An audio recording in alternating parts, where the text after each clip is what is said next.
Everyone thinks market crashes are driven by greed. They're wrong. Sometimes it's pure, unadulterated intellect. The year was 1998. The world teetered on the brink of a financial abyss, not due to reckless bankers or a housing bubble, but because two Nobel Prize-winning economists and a team of Wall Street's brightest minds had made a bet, a colossal wager, that threatened to unravel the global financial system. This wasn't a Ponzi scheme or outright fraud. This was long-term capital management, or LTCM, a hedge fund built on the bedrock of sophisticated mathematical models and the belief that markets, while sometimes irrational, would always revert to their mean. At its helm were John Meriwether, a legendary bond trader from Salomon Brothers, and two academic powerhouses, Myron Scholes and Robert Merton, who had literally just received the Nobel Memorial Prize in Economic Sciences for their work on options pricing. These weren't just smart people. They were the architects of modern financial theory. Their models were considered gospel, their intellect unmatched. They promised investors returns that seemed almost too good to be true, and for a time they delivered. LTCM operated on what's known as a convergence trade.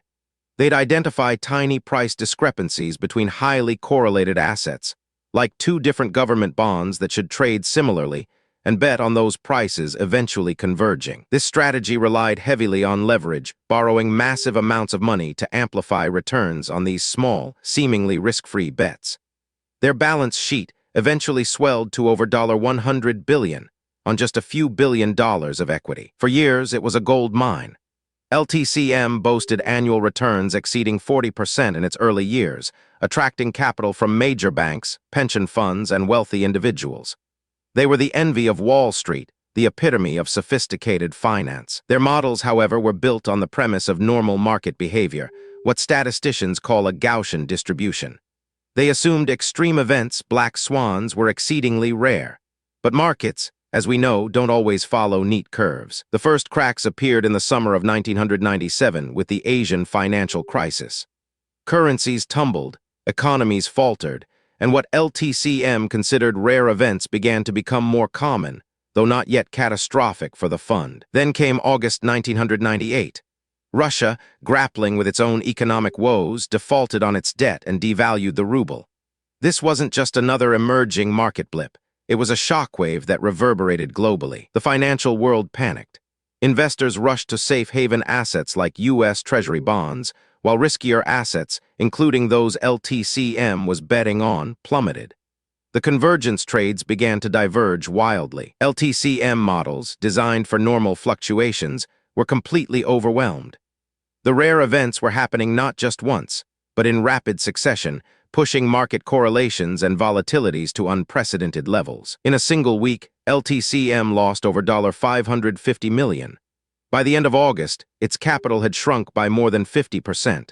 The highly leveraged bets, once their strength, now became their existential threat. Their lenders, primarily major investment banks, began to worry. LTCM owed them billions, and if the fund collapsed, it wouldn't just be LTCM investors who lost money. The contagion could spread, threatening the very foundations of these banks. The Federal Reserve, led by Alan Greenspan, recognized the immense systemic risk. They feared a chain reaction, a cascade of failures that could trigger a global financial meltdown worse than anything since the Great Depression. On September 23, 1998, Greenspan orchestrated an unprecedented bailout.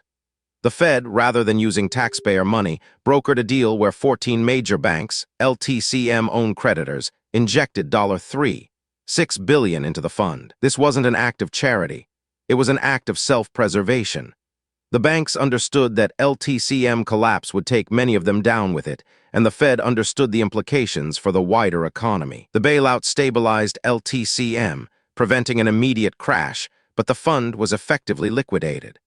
The Nobel laureates and their brilliant team had been humbled by the unpredictable chaos of the real world. The LTCM debacle became a stark reminder of the limits of even the most sophisticated financial models.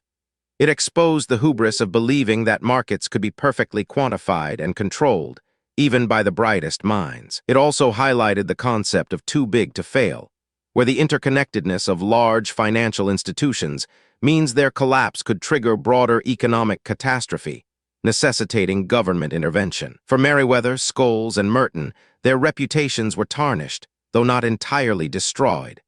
Merriweather would later launch new funds, and the Nobel laureates continued their academic pursuits, but the scars remained.